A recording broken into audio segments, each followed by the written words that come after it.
Welcome to the Rim Break Rodeo. We hope this video helps. In this video, I will show how to make hot chocolate milk. First, gather your ingredients: milk, cocoa powder, sugar, and a pinch of salt. For the best taste, I recommend using whole milk, but any milk, including dairy-free options, works well.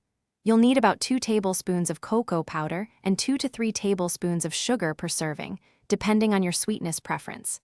A small pinch of salt enhances the chocolate flavor significantly. Now let's get cooking. In a saucepan, combine your cocoa powder, sugar, and salt.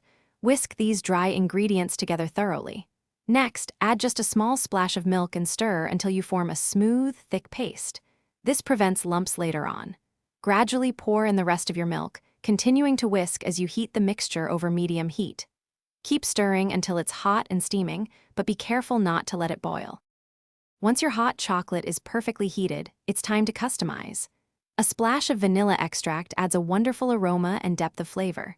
For a spicy kick, try a pinch of cinnamon or even a tiny dash of chili powder. Top it off with a generous dollop of whipped cream, fluffy marshmallows, or some elegant chocolate shavings. For an adult treat, a shot of espresso creates a delicious mocha. Serve it warm in your favorite mug. To elevate your hot chocolate, always opt for high-quality cocoa powder. It makes a significant difference in flavor. For an even richer, more decadent drink, melt about 1 ounce of good quality dark chocolate into your mixture as it heats.